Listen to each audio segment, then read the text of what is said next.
Hello, and welcome to COJ Roleplaying. I'm Eric, and I will be your keeper of arcane lore as we play Call of Cthulhu. And with me tonight is Steve. Good evening, everybody. My name's Steve, and I am playing Dorian Dunn, a Irish bare-knuckle boxer. Goose. Hey, Steve, you want to redo that and have your mic closer to your face? I can't.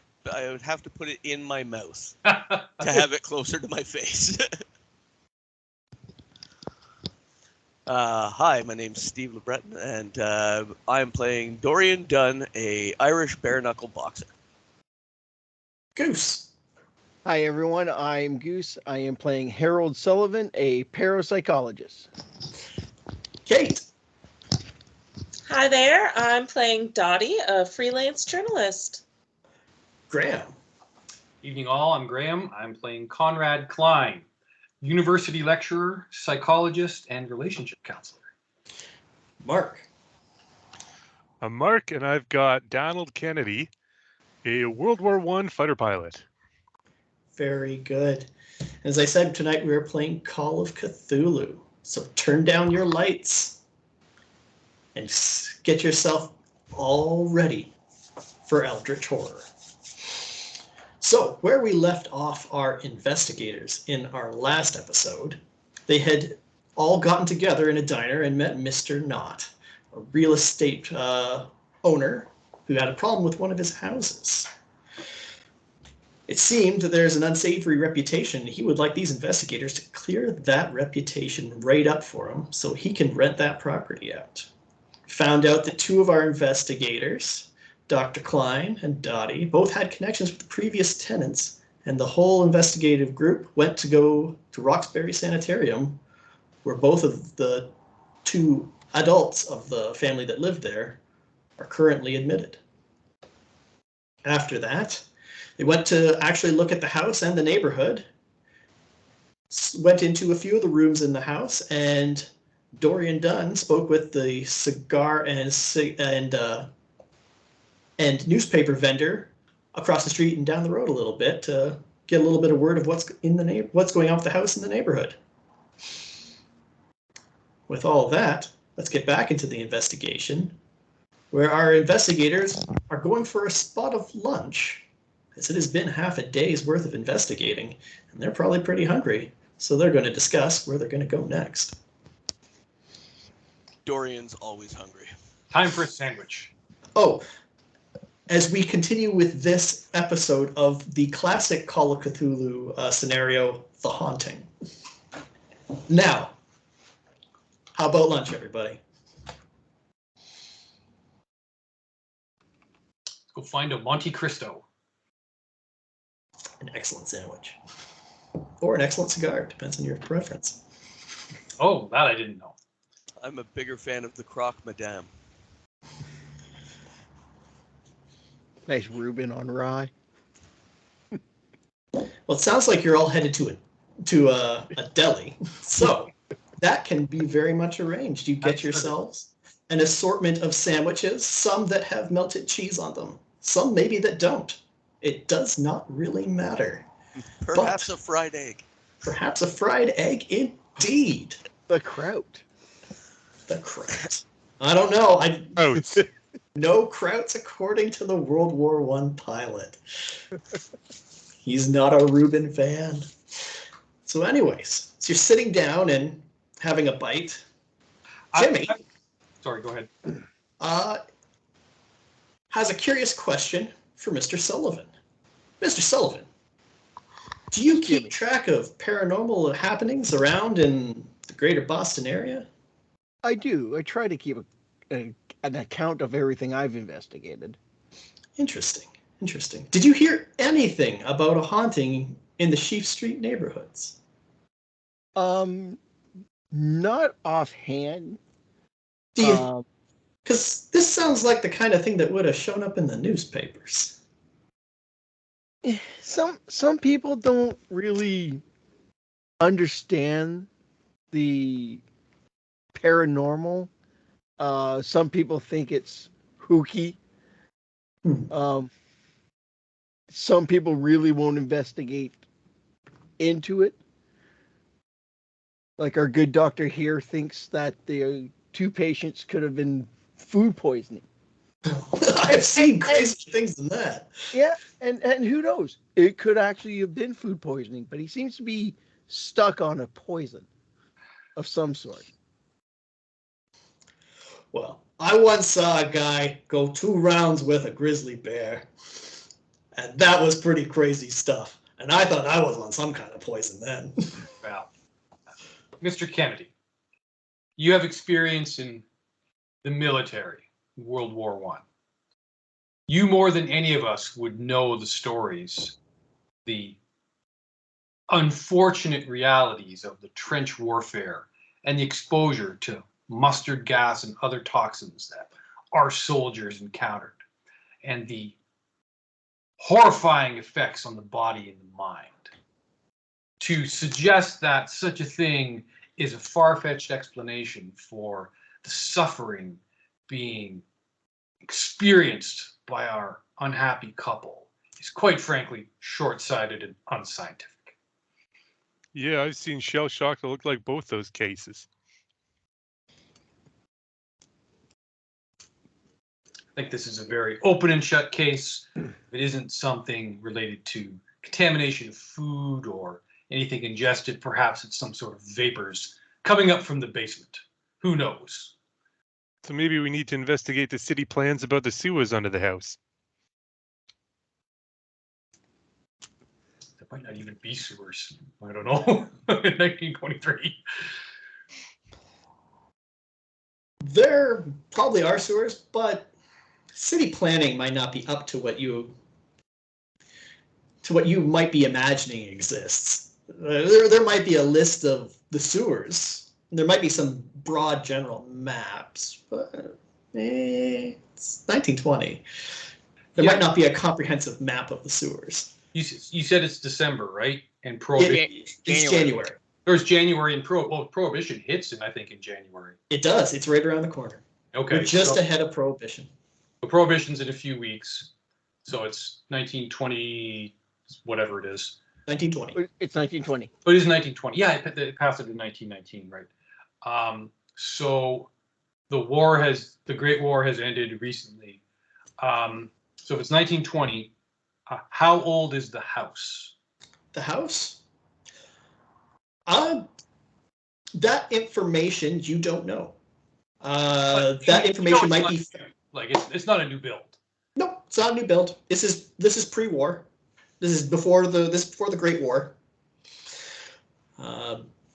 If you want to find out more information about the house, you might be able to find the history of the house. Might be able to be found in the Central Library.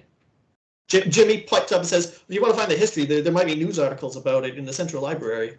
Any odd occurrences, that's where they keep any records of it."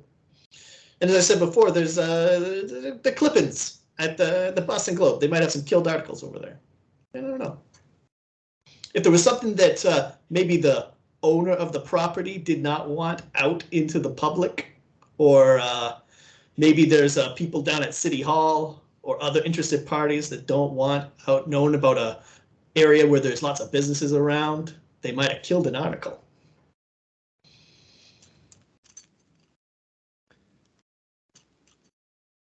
That's why I think we should go to the city planner, find out the history of the place. Maybe go to the Globe and see if they had a story. See if they can get a copy of the police report even of the night.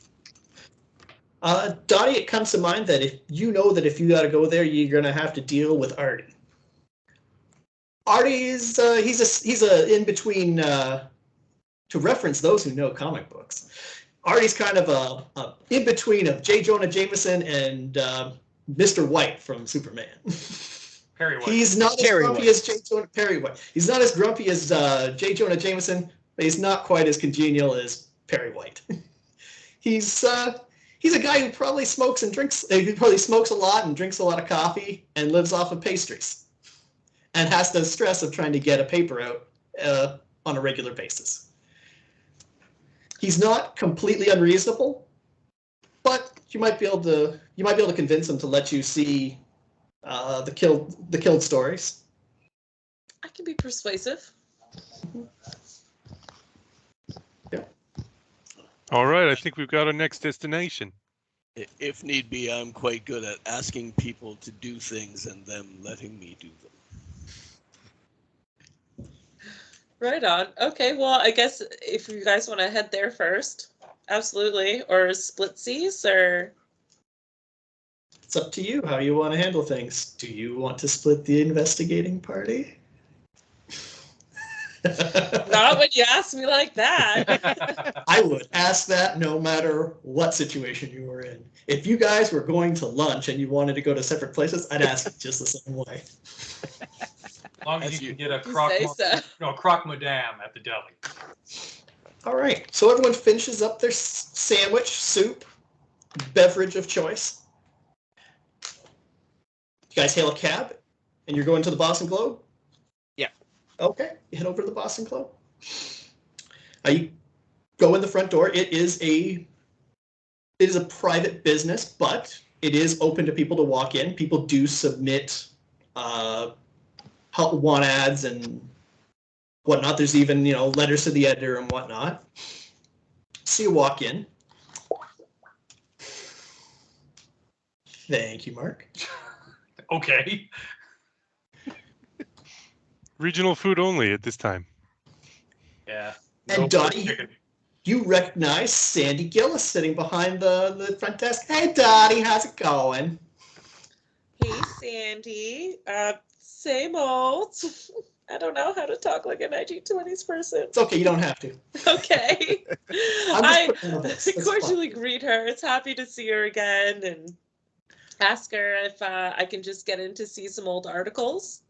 Hold on, because see, you want to go to the we don't keep old editions here. Those are in the central library. But do you mean like the morgue? The morgue. You want to go down to the morgue? Well, I think you're gonna have to talk to Artie about that. I can't just let you know the morgue. It's, like, who are these people who are with you? You're a freelance, maybe, but I don't know.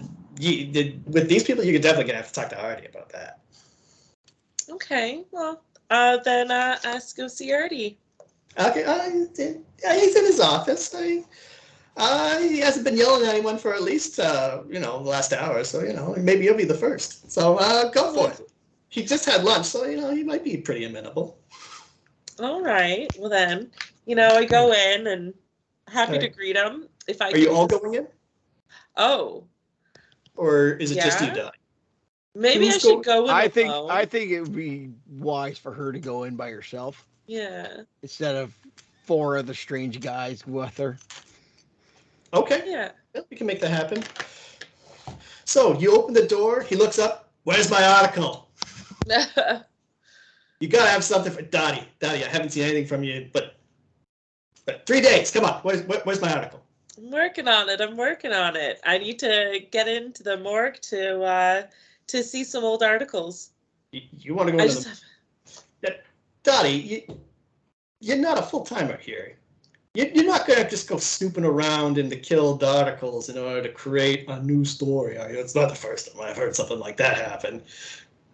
Do you want an article or do you want an article? Oh, what's the article you're working on? What are you working on? Give me something here. Like, why are you going into the clippings? Like, this is the stuff we killed. I guess I'll tell him that it's about a house and about a couple that went insane. Couple insane. He's kind of thinking, like, this might be ticking in his head. Like, did he hear something about that?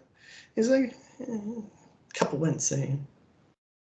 I don't know. Well, why do you need to go on the clippings then? It seems like he got a story right there. Couple went insane. I want the history of the house because it's word on the street that it's haunted. All right. Make a persuasion roll. See how it goes. Okay. I got a 9 on a 70. It's like a 79? No. Like, because this is just my 100 dice. Oh, I can't see your 100. So it's a 97? No, it's just a 9. It's a 9. Oh, a 9. Oh, a 9. Yeah. I was like, well,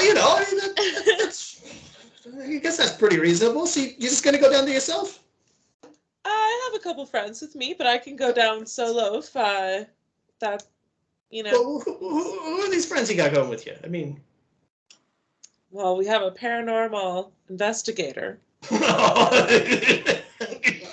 really? I mean, you keep your own company and whatnot, but. Hey, need an extra set of eyes. Yeah, I mean, eyes are eyes, I guess, Just So, a paranormal investigator and you? No, there's 3 others. 3? You want to bring 4 strange men into the morgue? So we can keep it speedy. All right, fair enough. All right, well, No, go see she Ruth. just has some sick fetish. Go see Ruth. She's got the key to the morgue. She'll let you in there. She'll tell you how to find everything. Beauty.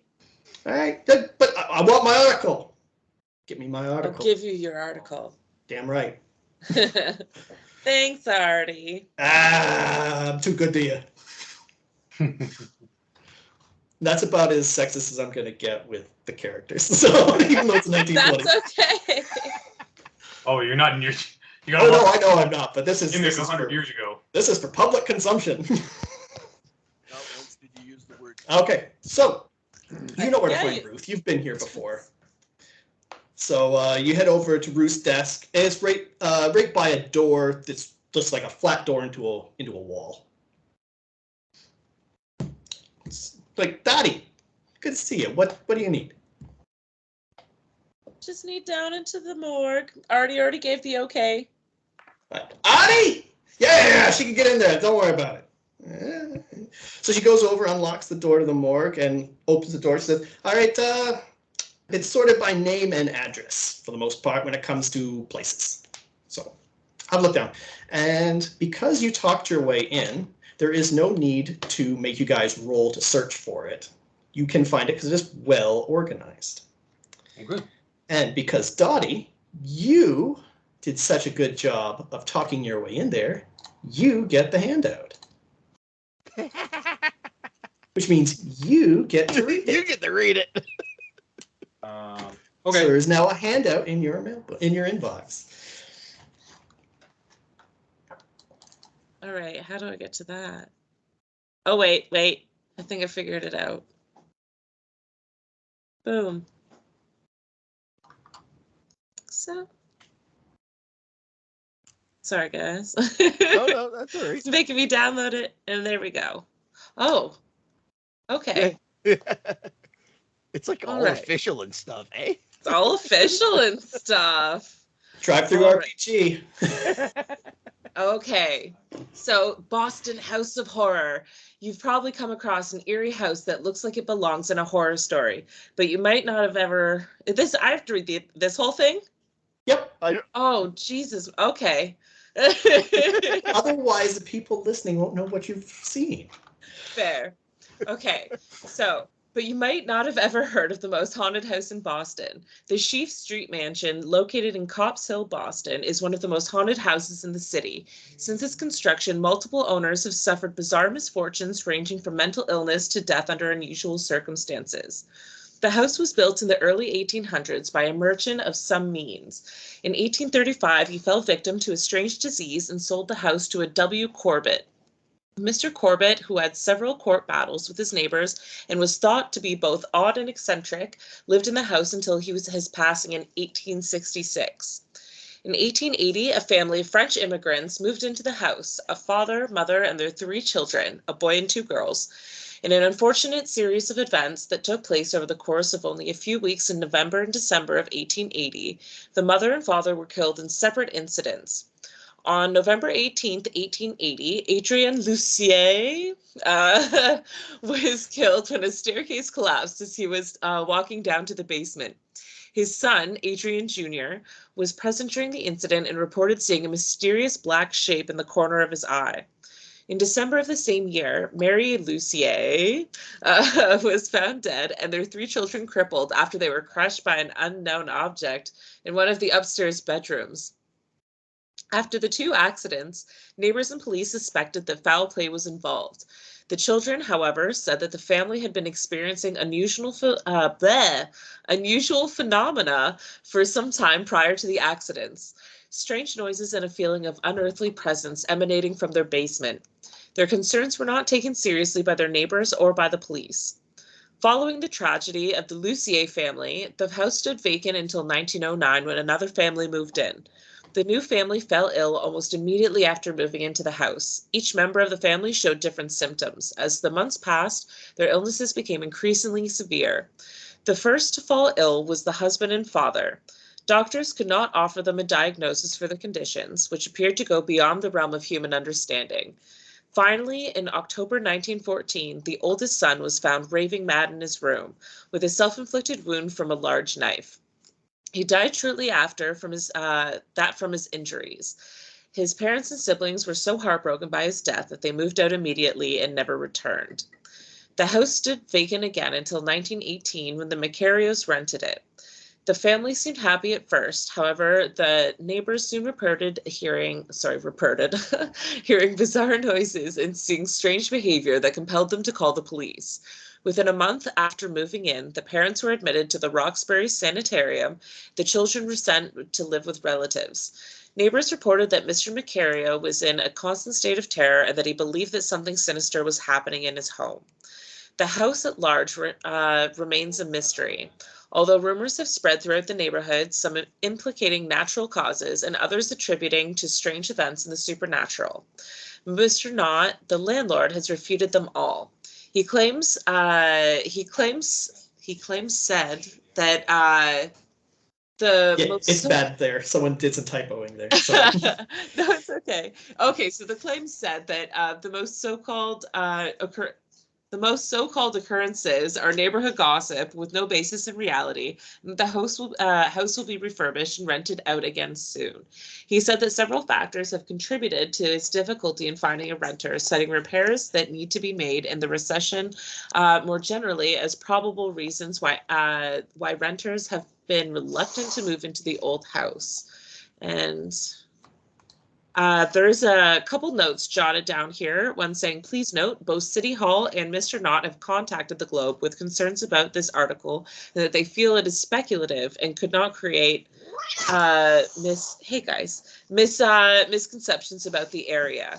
That was Edgar Hayes at the front desk, and there's one further down saying October 19th, editorial desk review. Sam, unfortunately, after serious consideration and discussion in regards to the financial implications for the landlord and the City Hall's worries about how this story will affect the development in an already struggling neighborhood, we are unable to publish your article at this time. So there you have it. You have a killed article from the Boston Globe. Well, it seems pretty obvious what's happened, and I will admit my error.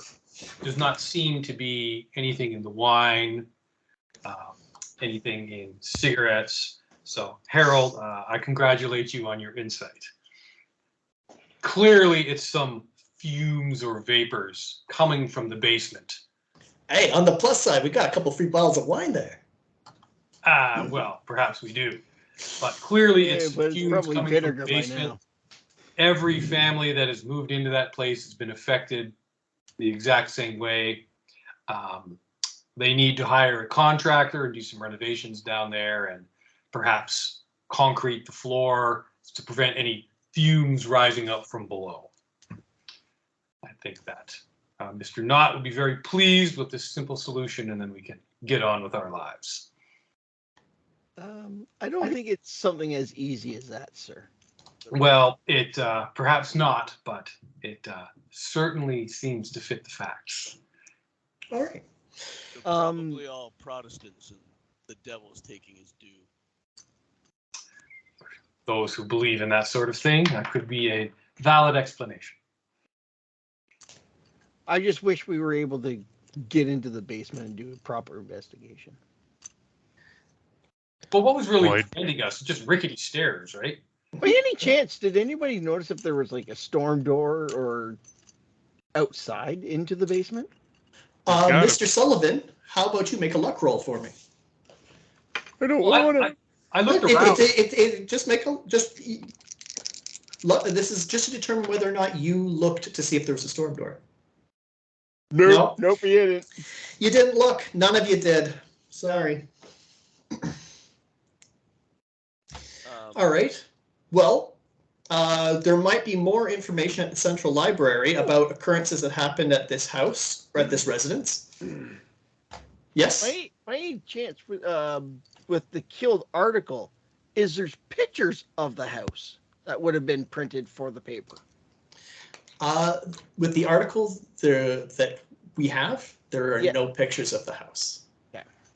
But it is the same house. It is the house on Sheaf Street. Yeah, address match and everything. Yeah. Yeah. No, I was just hoping that if there was pictures, maybe that we could see the cellar door if there was a set of cellar doors. Unfortunately, no. There is no photo with. Well, Conrad took a look, leaned down and took a look around down in the basement. You saw no light emanating from outside. Oh, okay. So no window. Well, I mean, if there's a door, it would be shut, but You did not notice. Yeah, you did not notice a door or a window down there. Nope. Well, what's preventing us from going down the stairs? Is it just rickety? Yeah, it's not in good shape, but I mean, there's. Let's get a ladder. But Jimmy stops you and says, whoa, whoa, whoa, this is only the first day of an investigation. We're being paid by the day. This is a job, and a thorough job needs to be done. When we sign off that this house is clean and fit for people to live in it, we better be right about that. And if we got a cause, we better investigate it fully.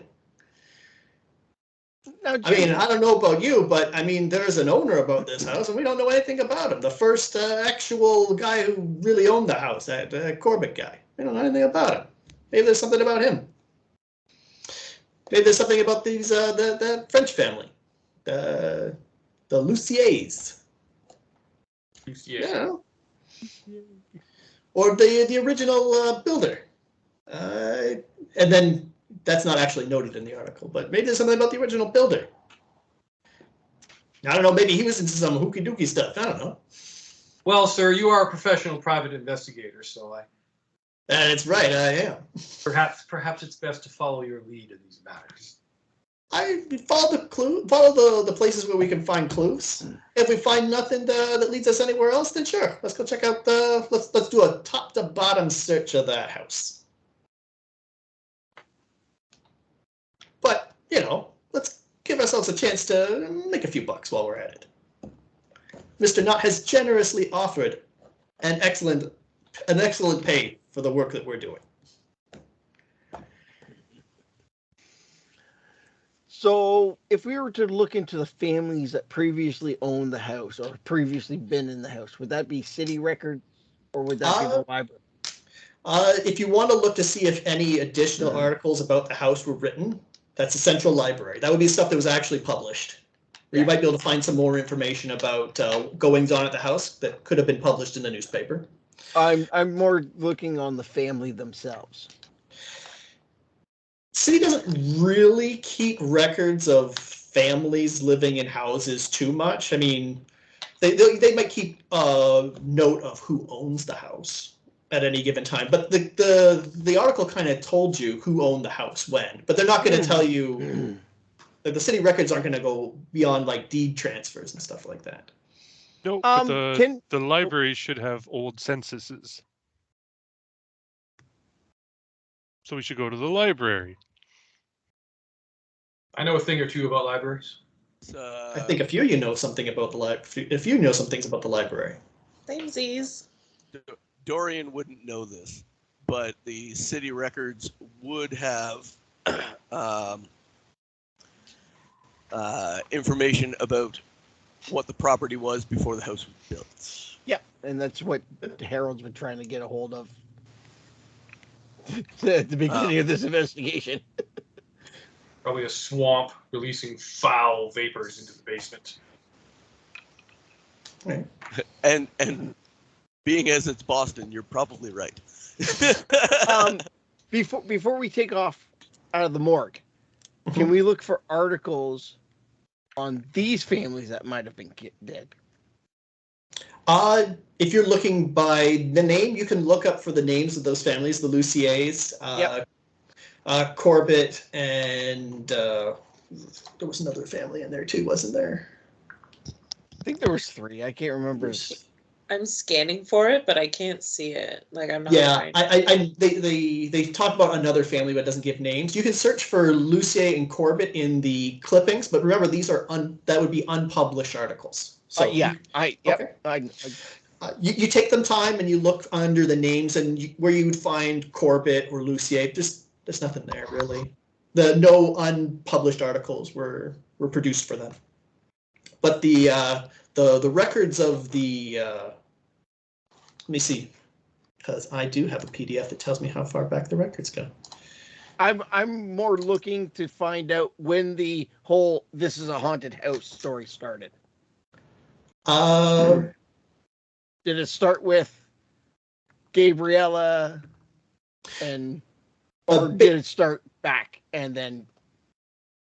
Based on what you've seen in that one article that Dottie found, it started with the story seemed to have started with the Luciers, from what you've been able to tell. Yeah, besides that, it was just saying that Mr. Corbett had like several court battles with his neighbors, so like not a very well-liked guy, both odd and eccentric, and he lived there for about 31 years. 35, I think it. So Mr. Oh wait, never mind. Yeah, it just said sorry.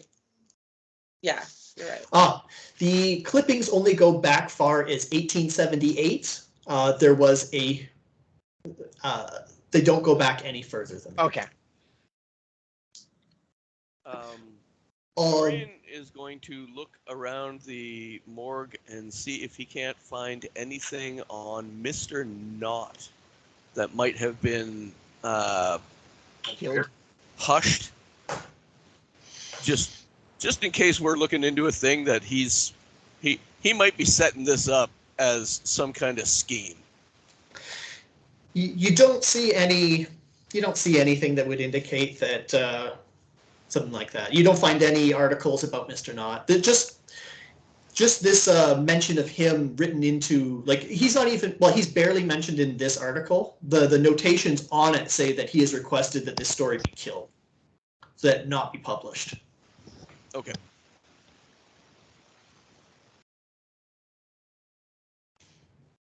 Do we know how long Mr. Knott has owned the place? He didn't say, but it would be after I believe it was 1909, wasn't it? That No, what the article say? It said it was another family moved in 1909, and their son killed himself in 1914, and it stood vacant until 1918. Now he probably bought it somewhere between 1914 and 1918. 1918. Yeah. So he bought it somewhere in there, and his first tenants were the Macarios, as far as this article indicates, anyway. It's entirely possible that this guy bought this house on the cheap, thinking it would be a great rental property. Entirely possible. Mm-hmm. But you don't know because he hasn't said.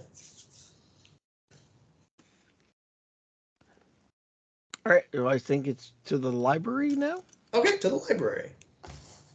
If everyone's in agreement. I think that was our destination. Okay. I like libraries. All right. You hail yourself you leave the morgue. You thank. I assume you thank Ruth on the way out. Maybe you don't. I don't know. Maybe you're jerks. Of course I do. It's the 20s. We're all gentlemen. Even the Irish guy. And you head out. It looks like it's picked up. Looks like a little slushy weather happening. But you get in a cab and off you go. And you pull up to the central library. You walk in, and there is an old woman at the front desk. Oh, hello there. Can I be of any help to you? Do you need anything here in the central library? Are you looking for something? city records? City records. We might have some. We've got all sorts of. We got all sorts of books. A lot of city records would probably be with City Hall, but we might have some old records. You never know. Could you show us where those is, please? Of course. Anything else you're looking for? Just city records? At the moment, yes. So this is like the public library of Boston? Yeah, this is the public library of Boston. Okay. So, because you're going to be, I'm going to say this right now. If you start making a library use check now, this is half a day. So if you want to look for a bunch of things, this is when you make your rolls now. Otherwise, you're coming back tomorrow to look at more stuff. Okay? So you're looking for, now, Go ahead. before we make rolls, you're looking for city records. You're looking for like property records. Yeah. Is anybody else looking for anything else? Yes. What are you Yes. looking for? Conrad is going to attempt to find, he's going to go to the natural sciences section of the library and look for information on swamp gas. Swamp gas. Okay. All right. That might be available.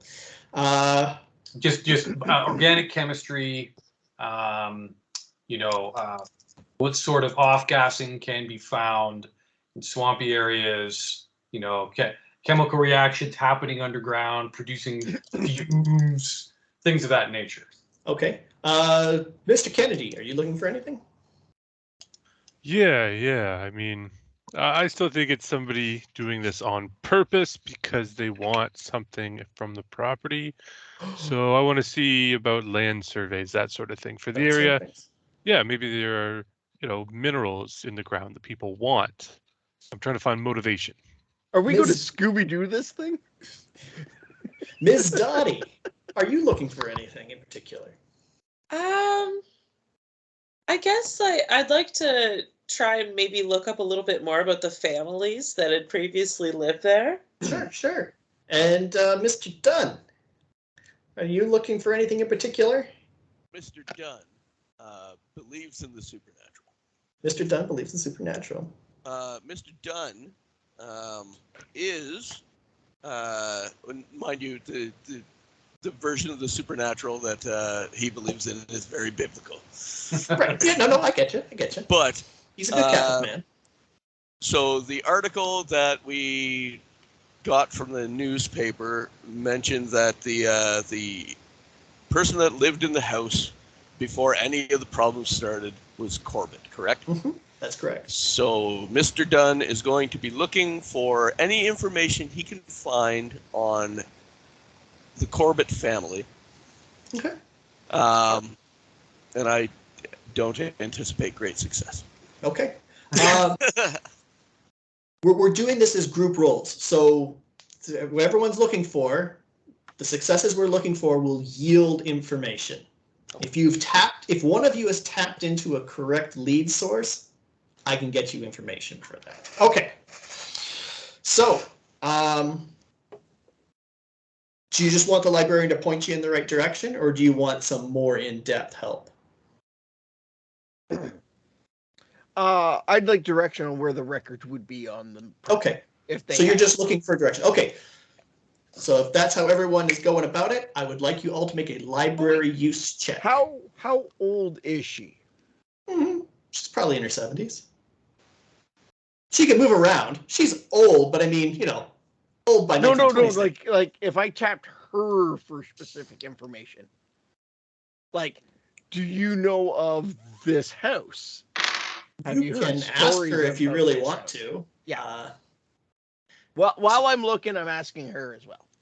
Well, dear, I was born in New York City, and I came here, and what was it? It was 1885. I used to work at a library in New York, you see, and then I moved myself over here when I got a transfer to the Boston Public Library. A much bigger library, you see. It's quite a step up for me. And so I've been working here ever since.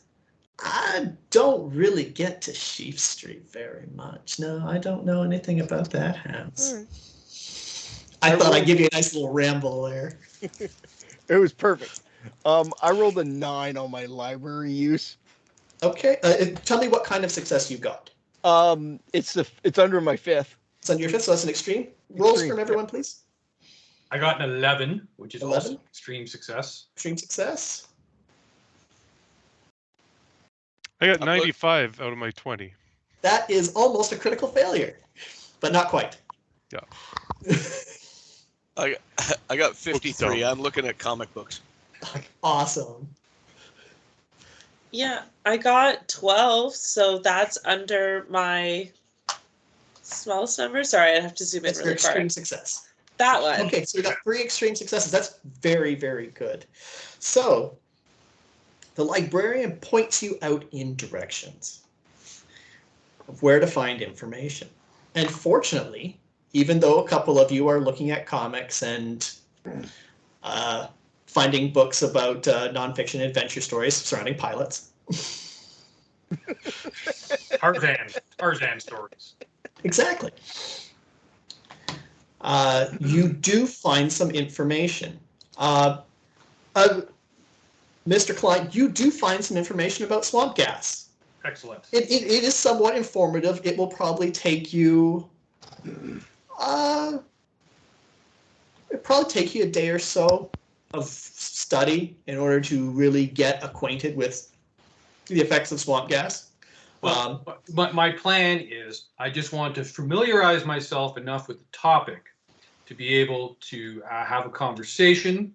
I think the smartest thing to do would be to go back in the house tomorrow, so Mr. Durant is not, too upset about his fees. And if we bring a shovel and a couple of buckets, we can take some soil samples from the basement. And then I have some colleagues on campus at Boston University in the chemistry department who I can ask a favor, see if they can analyze the soil samples and see if there's any residue of any dangerous toxins or other organic chemistry. Yeah, okay. So I just need to arm myself with enough information to be able to have that discussion. I don't need to research it thoroughly. Someone else has already done that. Mr. Kennedy, your search doesn't really come up with much information. Same with yours, Mr. Sullivan. There's not a whole lot of information on that particularly. However, Dottie, while thinking about what Mr. Dunn had talked about, kept an eye out for information about Corbett, in which came up 3 articles. So, because it was his idea to start with, Mr. Dunn, I have dropped the first article to you. Shit, fuck. And I don't want to leave out Mr. Kennedy. So I'm dropping the second article to you. And because, well, it's been a while since we heard Graham read. I like to read about swamp gas. I've dropped the third one to you, Dr. Klein. So starting with the first article, please. I would have made it Dottie, but she just read that whole giant article. Like, it just kept going. I know, but they're really good handouts. They're really well done. This is really It feels well like done. grade 4 again and like reading in class. $2 on Drive-Thru-RPG. They're good. They even colored it and stained it to look like old newspaper. It's impressive. I know. Okay, Boston merchant selling property in Copp's Hill. Failing health behind move. Boston, May 14th, 1835. Following a long illness, local merchant Hans Jürgen Schmidt has sold his recently completed Copp's Hill property to one Walter Corbett, who has requested the utmost discretion in this matter. The house, which is situated on Sheaf Street in Boston, was completed only 2 months ago, but Schmidt was forced to sell Pardon me. But Smith was forced to sell it due to his ailment. Smith has taken up residence with his brother-in-law in nearby Arkham. He is reported to be suffering from a combination of mania and fever brought on by an ailment which has yet to be diagnosed. Sheaf Street residents report that Corbett has been purchasing various crates and barrels from local merchants for the past week, and it is believed that this is related to some kind of business venture. However, details remain unknown at this time. All right. Thank you. Article 2.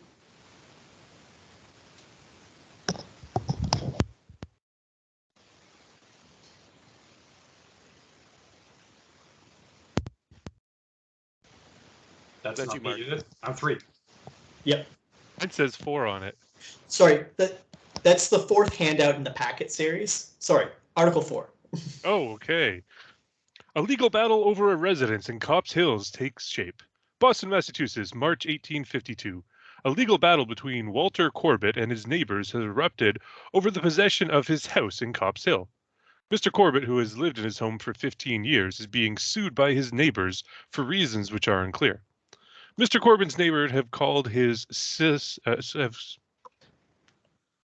Serious. That does not say serious. Mr. Corbett's neighbors have called his serious habits and inauspicious demeanor a detriment to the neighborhood atmosphere. They have cited this as a reason for their petition to evict him from his home.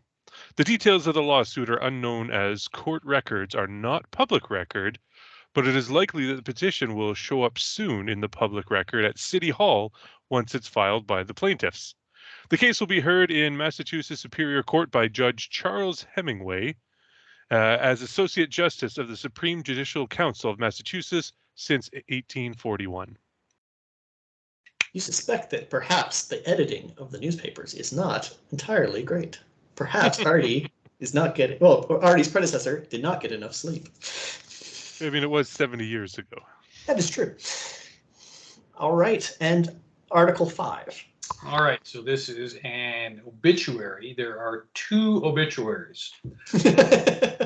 One is for a John T. Ropes, which I'll read them both. John T. Ropes died at 9 o'clock last night. The patient had a sharp attack of pneumonia, which resulted in his death. He died as he had lived, without fear and without reproach, leaving no regrets with his family or friends. His remains will be taken to Providence tomorrow. Ropes was born in Providence, Rhode Island, June 1st, 1816. He graduated at Brown University in 1837, then studied law and was admitted to the bar in 1840. Began practice in Boston, became leader of the young men of that city who favored the anti-slavery movement. His legal knowledge, eloquence, and zeal made him conspicuous among the leaders of the Republican Party from its organization until his death. He served 1 term in Congress, 1859, and was a member of the Constitutional Convention of Massachusetts that revised the Constitution under which that state now operates, and was for many years president of the National Republican Club. Next obituary, Walter Corbett, a local man who had been suffering from a long and painful illness, passed away at his home in Copp's Hill last week. Details of the exact cause of his death are not known at this time.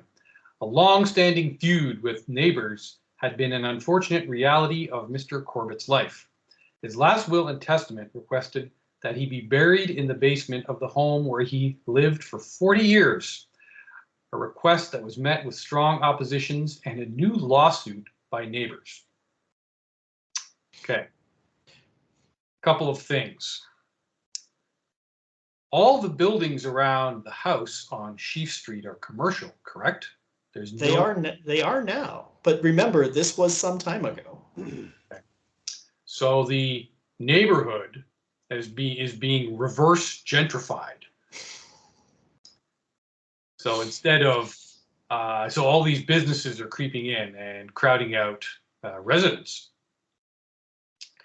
And this makes me even more certain that there is some sort of invisible gas or poison leaching out of the ground into the air of the house. This poor man requested it be buried in the very basement that was poisoning him and likely caused his untimely death. Not outside of possibility. You note that because you had 3 extreme successes searching for information, there is no article that details the outcome of this lawsuit. Well, that's what I was thinking. Perhaps. Oh, Corey, go ahead. So this guy, so there was all this legal drama around this guy. But what was read earlier said that court records are not in the public domain, which is odd. But we'll go with it. Oh, for private proceedings at that time, no, they're not. Okay. Perhaps a law in the future will make it such that they do become public domain, but at the moment they are private domain until things are official. Yeah, so we don't know. So there's all these lawsuits flying around. We don't know what about or what the results were. Mm-hmm. All the civil litigation. Jimmy pipes in. He says, "Well, information on civil court proceedings could be found at the Hall of Records, perhaps, or at least some information about what happened with this last court this last lawsuit. That might be at the Hall of Records." So but it is getting. He died in 1866, mm-hmm. Mr. Corbett, and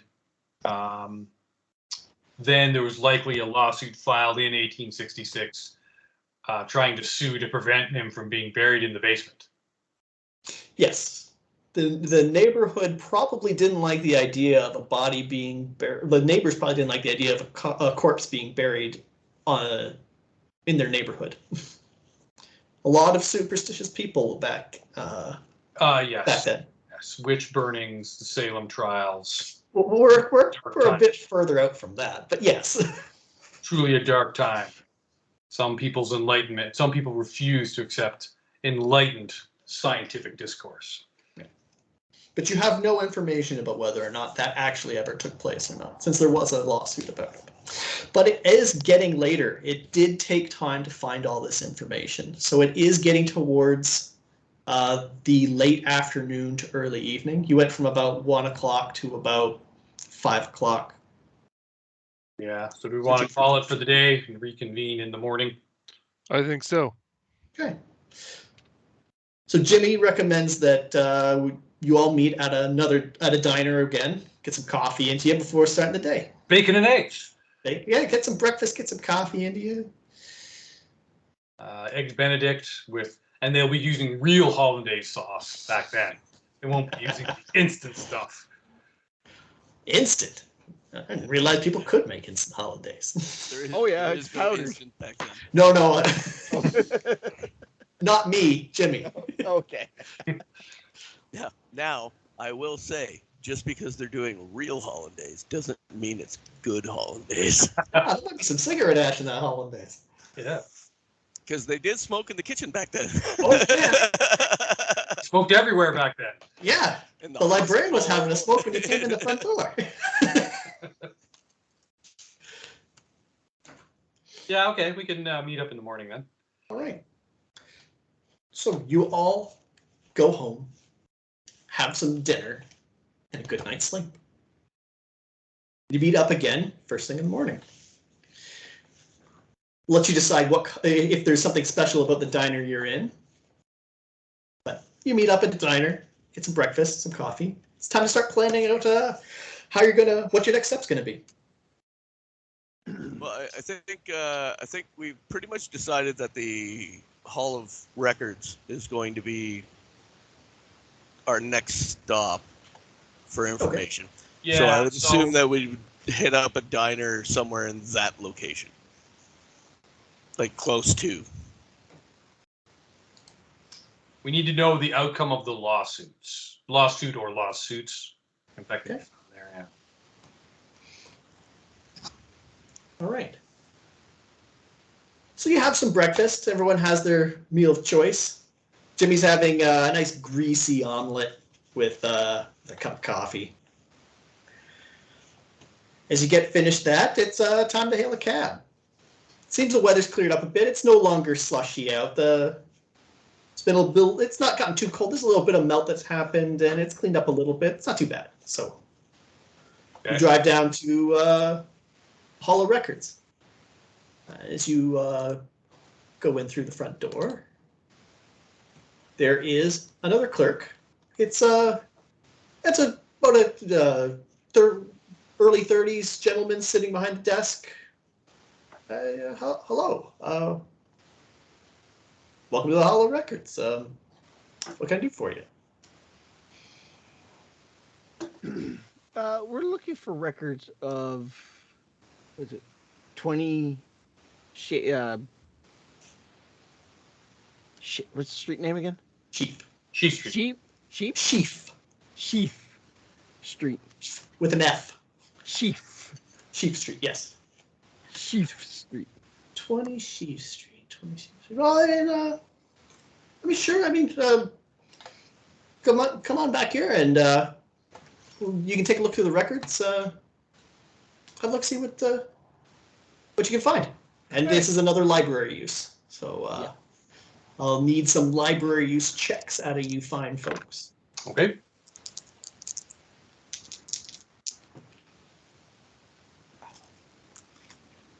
All right. Starting with the clear brains of the group, Mr. Dunn. I got a 2. A 2, an extreme success. Extreme success. I'm assuming that is an extreme success for you. It's, well, my, so 20, yeah. Yeah, that's it's the under definition. 5, so, Yep. That's your, yeah. Okay. Excellent, extreme success. Mr. Kennedy. A regular success. I got a 60. I said Mr. Kennedy. Oh, sorry. I heard Klein. I'm only listening for the K. I got a 69 out of my 20. Excellent. 20 or 20. Excellent. Well, you're off by about a row or two from where you need to be, but that's okay. Mr. Klein, since you're so eager. Regular success. Regular success, okay. Dottie, what do you got for me? A medium success. Just a regular success? Yeah, that one. Regular success? Okay, Yes. Yep. And Mr. Sullivan? A regular success. Regular success. Okay, so we got 3 regulars and an extreme success. That's pretty good, especially for the boxer. You know what that means, don't you, Steve? Duh, Boxer smart. You get to read the next thing. You get to read again. Oh boy. Okay. So let's see here. I will drop this to Goose to start with, since he hasn't read. That's because Goose doesn't like to read. That's fine. I will drop this to Steve. I will drop this to Kate. And I will drop this. Oh, doesn't want to move. There we go. I will drop this to Graham. Okay. Okay, so starting with Goose, or Mr. Sullivan. What the hell is... I can't read the calligraphy on this one. Holy shit! These letters. Is that what that is? These letters? Okay. Massachusetts, United States District Court of... I can't read the rest of the Bostonian symbol. The letters granted pursuant to a decree entered by the court authorized and empower the above-named executor of will to perform all acts requisite to the proper administration and disposition of the estate or trust of the decree. Wait a minute, do I have the right one open? No, you're reading what I'm reading, but I was trying to read the symbol to signify what it was. Okay. Oh, yeah, part of that's in Latin, man. No, the United States District Court for the United States District Court for the District of Massachusetts. That's District of Massachusetts. Oh, okay. Okay, these letters granted.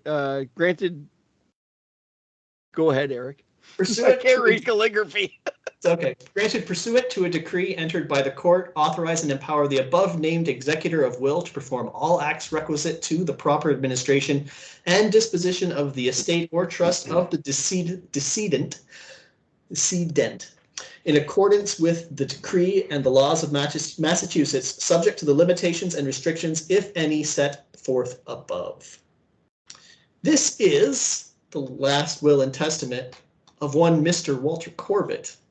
Oh. And his date of death, November 20th, 1866. Domicile of the decedent is Suffolk, as in the county that he is from. And the executive of his will is Reverend Michael Thomas.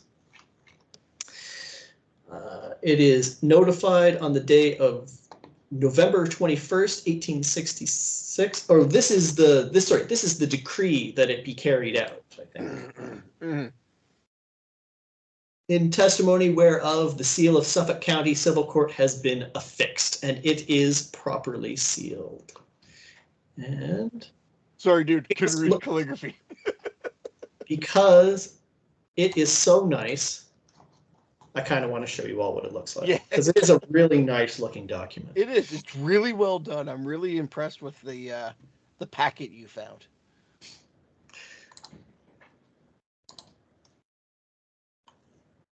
Oh, wow.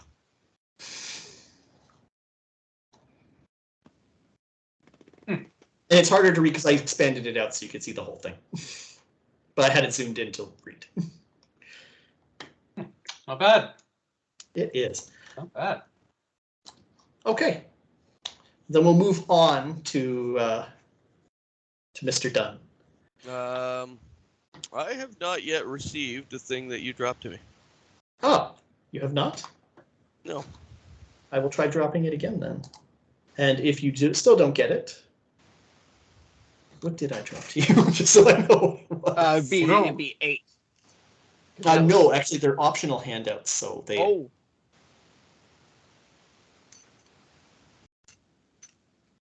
Yeah, I dropped the Testament of Corbett to you.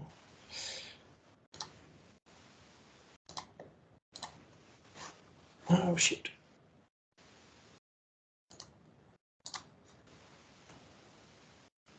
Clicked on the wrong thing and now I don't know where there we go. Let's try that again. Did it come through that time? Should be instant.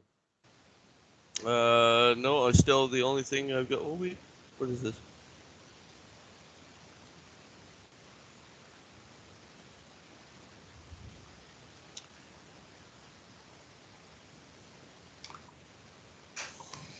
Oh, that's the news article. Let me try on the computer rather than looking at my. If you don't get it, I suppose I can do this one. No, I want to try. Give it to Goose. This one's. The only thing I'm receiving is or have received is the news article that I got. Okay, then I will. It is the last will and testament of Walter Corbett. Last will and testament, Boston, Massachusetts. I, Walter Corbett, make this my last will and testament in the presence of my Lord as witness to all men. I appoint Michael Thomas as executor of this my last will and testament, who is to serve without bond on security being required. I give all my possessions to the Church of Contemplation, Boston, including my special book and my property on Sheaf Street.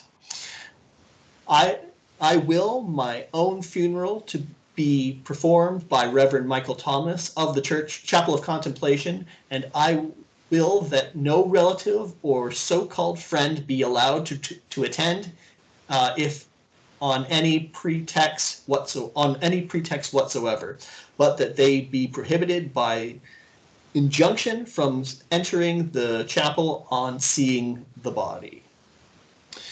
I also direct that no notice whatsoever of my death shall be given by any relative or friend, and I forbid all letters of condolence and all floral trinkets. I wish my body to be interred in the basement of the property on Sheaf Street, as specified by the instructions left to my executor, Reverend Michael Thomas. All funds raised by leasing out my property on Sheaf Street are to be used to fund the church.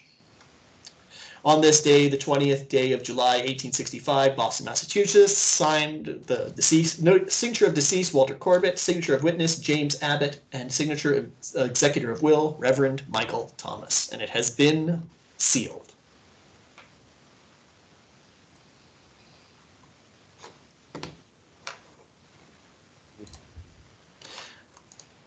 And that brings us to Kate's optional handout.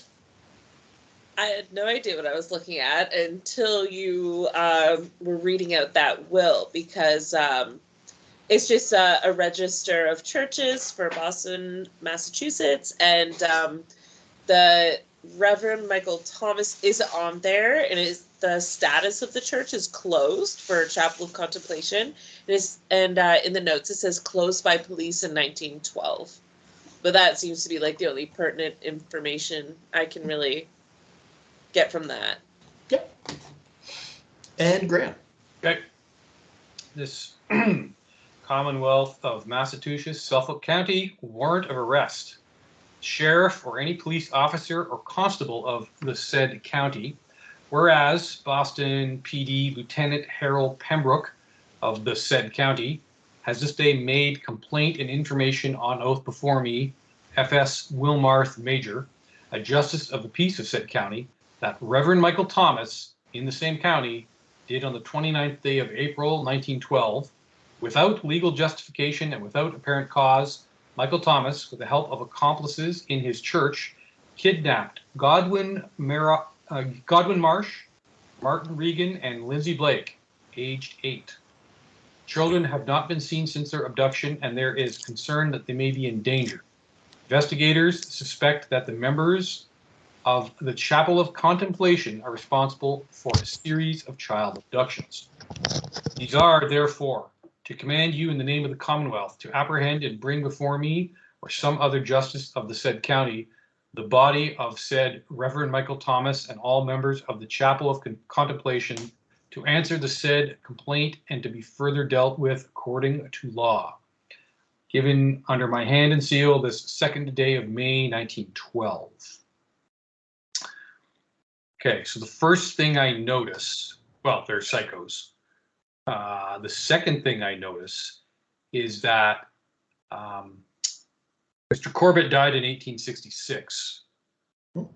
Yep. That was 46 years before this warrant of arrest was issued.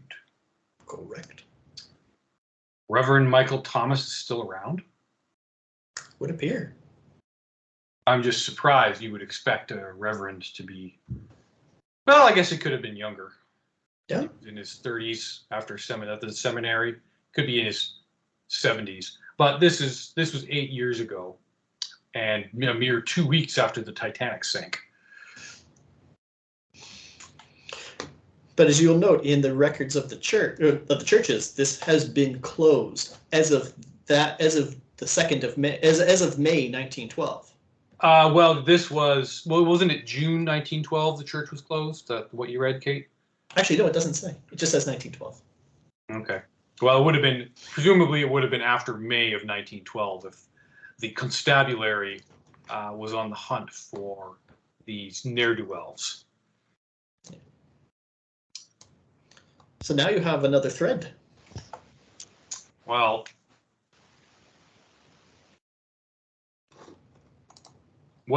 I mean,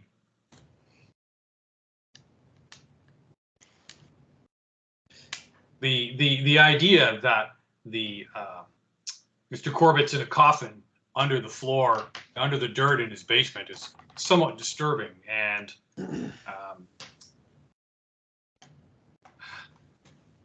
I guess we'd have to call the undertaker or the coroner, or I'm not sure who would be dealing with this. But it makes me wonder, Mr. Knott, how much he knows. I'm wondering. I'm having some suspicions about this Mr. Knott, if that is his true name. It is. Ah, that's right. You are old comrades. So forgive me. Forgive my suspicion. Mr. Kennedy, you would know, in fact, that Mr. Knott was wounded during the war and went back home with the idea of getting into real estate, thinking that it would possibly be a good time to start renting homes when people came back from the war. Yeah. Yeah, I think that church is the next place I want to look. Yeah, I was going to say, where the Temple of Contemplation. Chapel of Contemplation. Chapel. The chapel. You don't have an address here, per se. You might be able to ask around to find out where it was, because it's clearly not open now. The clerk hears you talking about a police action against people. He looks over and says, "Hey, well, I know sometimes you can get records or reports from the police over at the higher courts, the central police station.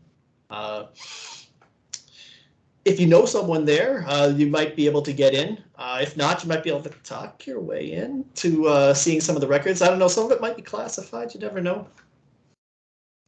But Well, because we're already here, would there not be a list of churches that have been in Boston? yeah, Kate has a list of churches in Boston. Okay. It was a list of churches. Oh, that's what it was? Okay.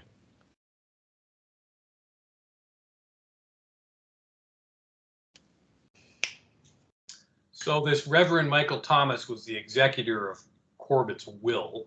Yeah. Correct. But, I mean, that was, a long time ago now, 46 years ago.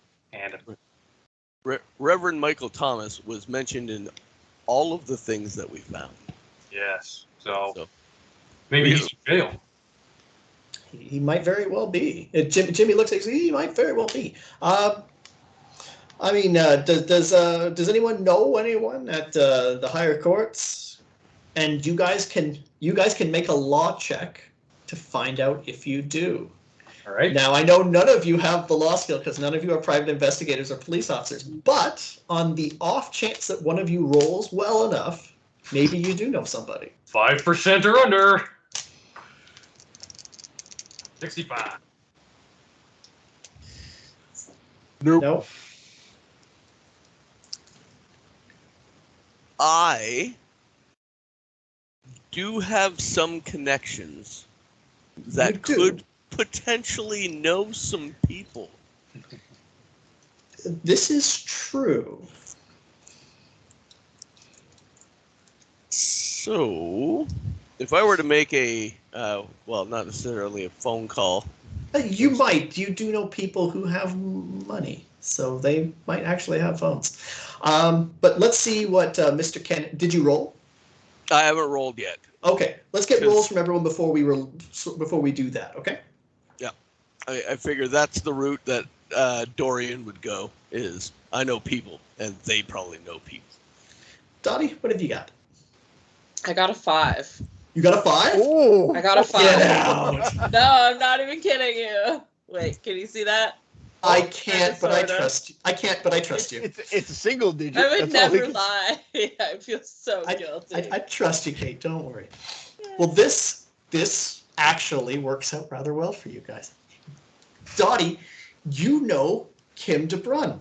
She works as the clerk at the higher court central police station.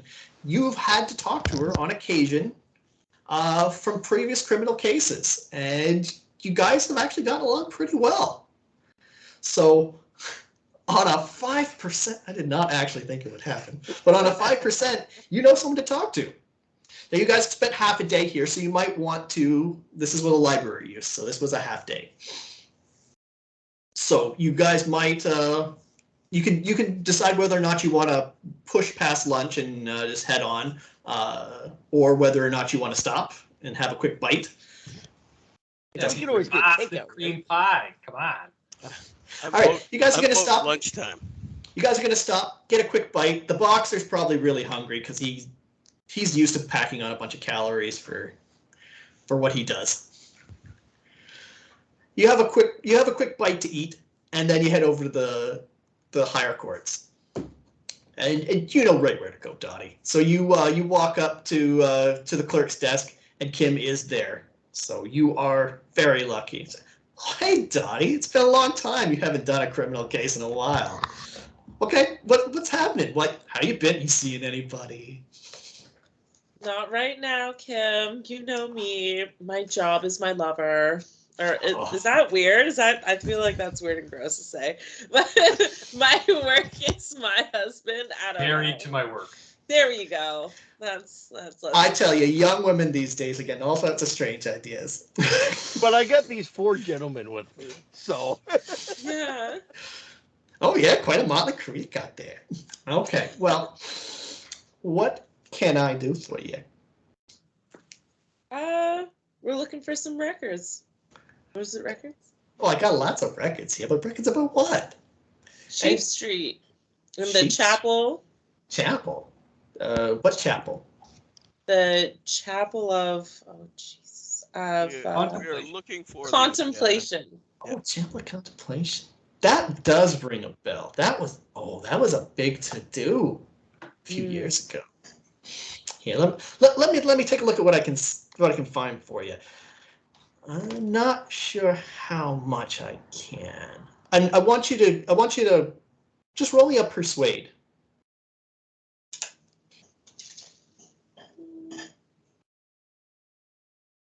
Oh, I don't think that's good.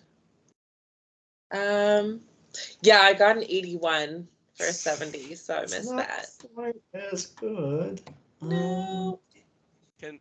Can Dorian walk up and roll a charm and try and Oh. convert the information? This would constitute a push, and pushes, if failed, have consequences. Like you getting kicked out on your ass because you've offended the front desk lady in the police station. Just him or all of us? I don't know. You on push it that, too guys. hard, and at this point you're not getting nothing. It just might mean you don't quite get everything. Conrad looks very respectable. They won't kick him out. You know what?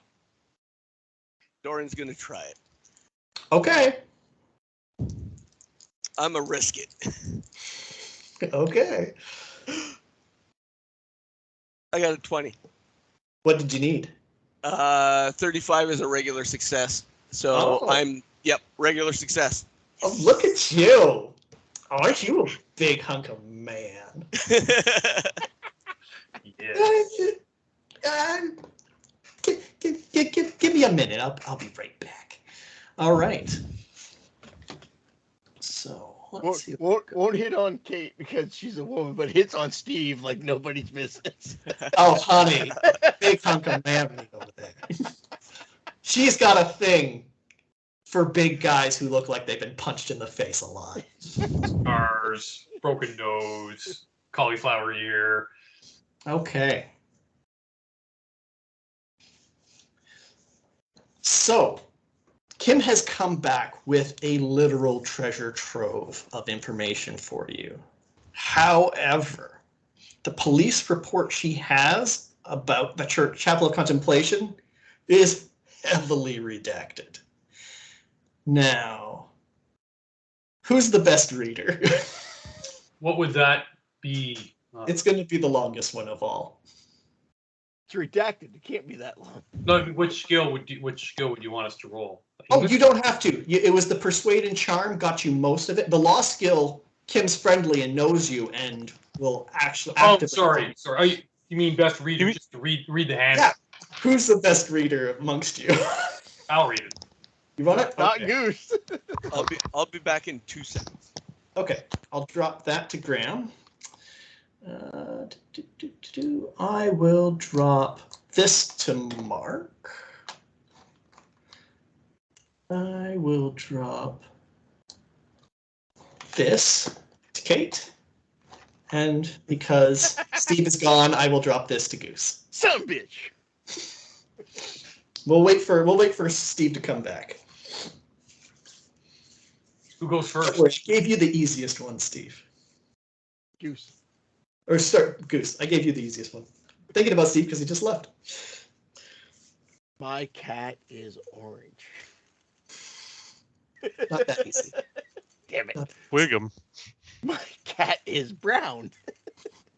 My cat's breath smells like cat food. I eat crayons.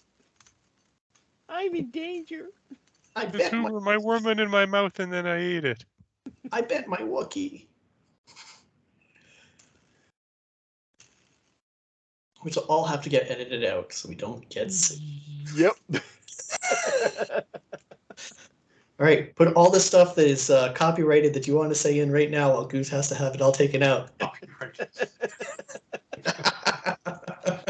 He's got to take out a block chunk anyway while Steve's gone. Yeah. Star Wars was far superior than Star Trek.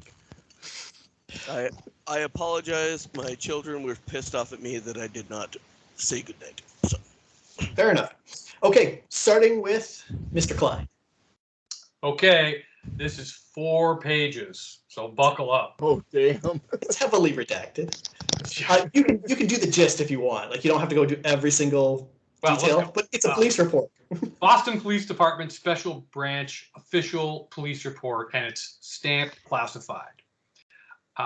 Period for which made May 1912 incident raid on Boston cult. I testify that what you're about to read is an accurate account of the events that happened on the night of the raid of the Chapel of Contemplation. I participated in or witnessed all of the incidents recounted in this report and have tried to describe them as accurately as possible. After affidavits linked members of the Chapel of Contemplation to the disappearance and assumed murder of several children in Boston's Copp's Hill district, a task force from the Boston Police Department Special Branch was tasked with raiding the hideout of the alleged cult.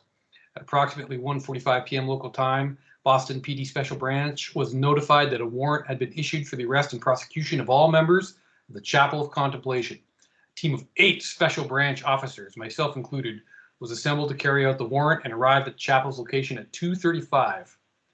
The rest of the team included officers, redacted, net, all veteran officers with proven records in the Special Branch.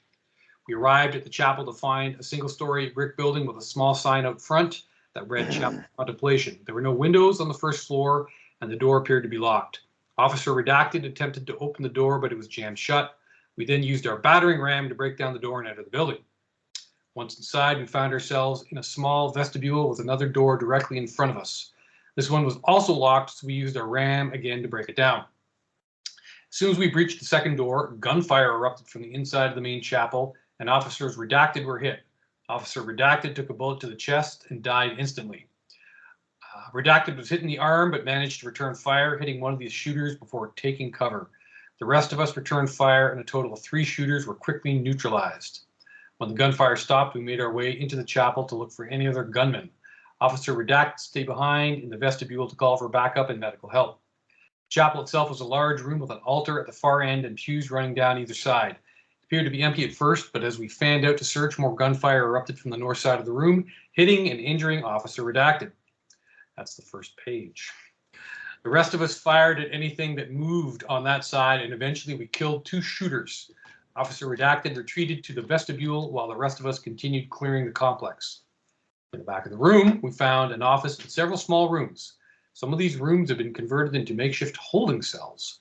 In the office, we found documents detailing the church's activities and organizational structure. Documents indicated that these cells were for prisoners who were to be sacrificed in order to allow a redacted into this world. They also detailed the existence of a vast network of underground tunnels beneath the facility. After searching the rest of the chapel, we found a secret door leading to a network of underground tunnels beneath the chapel. We descended into the darkness following a winding staircase until we came upon large metal doors inscribed with strange symbols. On the floor, we saw several bloody handprints. It appeared as though someone had been dragged through this door into whatever lay beyond. There was some difficulty with the door, but we managed to open it, and we advanced through a poorly lit hallway with our guns at the ready. The tunnels were dank and narrow, but we encountered no resistance as we made our way deeper into the underground complex. After a few minutes, we came to a large circular chamber. In its center stood an altar-like stone pedestal with 3 dead boys on it. Each of their arms was stretched out, forming the shape Y, and they lay facing each other so that together they formed a triangle. Around the pedestal was a bizarre map carved into stone. The patterns with their strange symbols seemed to represent stars and constellations from across the universe, as well as unknown celestial objects. I can't find a plausible explanation for what happened next. It was too chaotic to make sense of, but I'll try to reconstruct the events as accurately as I can. From the dark corridor, we watched at least 50 hooded figures circle the pedestal, chanting in a strange tongue. They seemed not to notice us. As the chanting grew louder, we realized we were witnessing some kind of a ritual. Suddenly, a redacted in the center of the altar. As we watched in horror, a terrifying redacted. It was unlike anything we'd ever seen before. A redacted. Utterly terrifying. With a redacted that snatched us from our stupor of disbelief, redacted action. Many cultists seemed unprepared for this turn of events and began to flee as redacted emptied his Thompson. Redacted yelled that we all get out of there. The Thompson had seemingly no effect. Redacted bullets ripped redacted but did not slow down this impossibly swift redacted upon the nearest cultists. As more and more cultists fled past us, all 5 of us emptied our weapons at redacted, a desperate attempt to stop redacted, who was at the front of our group, desperately tried to reload his weapon as redacted. With another redacted into his flesh, redacted, the rest of us could do nothing but watch in horror as redacted. We were utterly helpless against this thing. The redacted to the rest of us, and we all began to flee for our lives. Redacted very fast and quickly caught up with us. Redacted playing with us, trying to make us think that we had a chance of escaping. Redacted dragged him back. Redacted emptied his gun in redacted. Knowing he stood no chance against redacted, managed to arm a grenade and redacted. The explosion knocked the redacted back a few feet, but redacted. Smoking and bleeding from numerous wounds. Officer redacted, bloodied and broken body lay on the ground. Redacted. His chest ripped open. Redacted sacrifice gave us enough time to arm our own grenades and redacted. We then made a break for it, sprinting towards the surface even as explosions rang out behind us and the tunnels began to collapse all around. We had barely surfaced when police and firefighters from nearby precincts arrived in force to secure the scene. They arrested 54 cultist members, including their leader, Michael Thomas, who was laughing as though he were completely insane. His fear that without Officer Redacted's selfless act, we would all be dead. His bravery will not be forgotten. In order to ensure that whatever was in the tunnels remained buried forever, Officer Redacted retrieved a box of dynamite from one of our cars and lit it before throwing it into the basement. The explosion brought down much of the chapel and consumed it in flames. We lost 3 highly respected officers in the operation, but because City Hall wants to bury the story as quickly and thoroughly as possible, it is unlikely that they will be recognized for their sacrifice. One would expect such news to be all over the front pages and on every radio broadcast, but it's strange how little attention the case has received, especially when we know that the main culprit behind it all, Pastor Michael Thomas, was only sentenced to 40 years in prison, and most of his fellow cultists were released from custody shortly thereafter. Since the event, I have suffered from chronic insomnia, haunted by otherworldly nightmares of evil lying dormant in our universe, waiting an opportunity, redacted, kind. I'm constantly troubled by the thought that somewhere right now another cult may be trying to redacted, to prey upon humanity. Done. Wow, this Officer Redacted did a whole lot of shit. And you see a little bit of a tear in the clerk's eyes. He maybe knew Officer Redacted. Officer Redacted. You're not sure which Redacted, but yeah. So that was 1912, May of 1912, and the pastor was sentenced to 40 years. Well, he'll die in prison because he was probably in his 60s or 70s at the time. Optional handout 1. Mr. Kennedy. Hey, mine wasn't numbered. Oh. Boston Police Department Incident Report. Date, April 7th, 1918, 8:30 p.m. The Sheaf St in Cops Hill. Incident type, domestic disturbance. Brief details, including the date, time, and place at which the referred occurred. On April 7th, 1918, my partner and I were dispatched to a domestic disturbance in Sheaf Street. Once we arrived at the scene, we heard screams and noises coming from the house. We went directly to the house, knocked on the door, and announced that we were Boston police officers. Upon knocking on the door, the screams inside intensified. At that point, we decided to break down the door to deal with the situation as quickly as possible. As we entered the house, we found a long, dark hallway with 2 or 3 doors on either side. In the living room to our right, we noticed a woman sitting in shock. Suddenly, a man came running up the stairs from the basement, crying and screaming to the woman that a knife had flown through the air and attacked him. Suspecting the man was intoxicated, my partner and I called out and again identified ourselves as police officers. He became belligerent and attacked us with such intensity that we had to use our batons to subdue him and place him under arrest. As we struggled to handcuff him, he kept screaming about a devil in the house that tried to kill him. Observing the man's behavior, we concluded that the man was suffering from some form of hysteria and would need to see a doctor. After transporting the man to our vehicle, we went back to the house to check on the woman. When we returned, she was still sitting in the living room, apparently in shock and talking about being attacked by a ghost. We then decided to bring her outside and into our car. Once we were both sitting safely inside, we drove them both to Roxbury Sanitarium for assessment by medical staff. Reporting officers, Sergeant Luther Norris, reporting, and Patrolman Philip Gunther. The end. This seems to be the incident report when the Macario of the Macarios. Yes. So just the flying knife is a new added touch. So well, I'm disappointed that they didn't look further in the house. Maybe there was an intruder who threw a knife at him in the basement. It's possible. Like, okay. Kate, optional handout number 3. But how did he run up Or the number 2. stairs if they were so rickety? Yeah, that's also I noticed. Oh, perhaps he did very well in his dexterity check. Better than Dottie, anyways. Quite possibly. Or perhaps the person who created these did not think about that when they put that police report together. But it's still a very well put together item. Play testing. So Dottie here has the Office of the Chief Medical Examiner for the death of unidentified church member. Age unknown, male, white, notified by Officer Dexter Dyer, Boston PD. So the place where the injury occurred was at the Chapel of Contemplation on Copp's Hill. On scene, and the remarks state the injury sustained by victims of the fire. Victims of the fire, which included burns and bruises as well as lacerations and internal organ damage, were consistent with burns caused by fire and building collapse, as well as injuries from falling debris.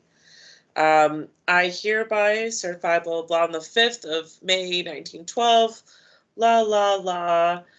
Cause of death was external trauma, and that was by Professor Richard Wilmarth, was the coroner. Very good. And Goose, the last piece. All right, Harold's got a wanted poster.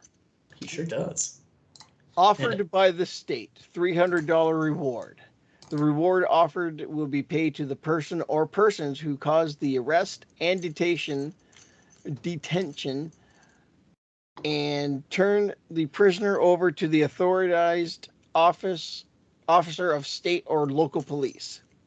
Prisoner number 13072, Michael Thomas, alias Reverend Thomas, formerly Reverend of the Church of Contemplation and Church of Our Lord Gatherer of Secrets, escaped from the Boston Police Penitentiary May 12, 1917.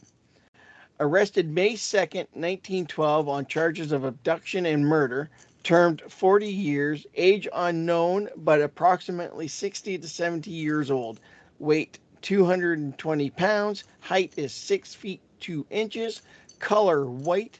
Occupation minister. Cult leader American. Any information as to Thomas's whereabouts should be forwarded to the state police or Boston police. Caution is advised. And he has a epic mustache. I shared the poster picture with them so they could see his epic facial hair. So he escaped from prison. He sure It totally looks evil. Just look at him. Yeah. Kind of looks like Hetfield. He looks like a thinned Paul from Orange County Choppers. Oh, the Chowderheads. Yes, right. Haven't thought about them in a long time. He's about the same size as Dorian. Indeed. Well, and that is where we're going to stop for this session of Call of Cthulhu. With me tonight was Mark. Thickens. Kate. Bye. Goose. Bye, everybody, and thanks for listening. Graham. Have a good one, y'all. We'll see you next time. And Steve. Everybody have a good night. Thank you very much. All right. Thank you for joining us. If you want to find us, visit linktree/COJ roleplaying to find our socials and media. Good night. Don't want to hit. Good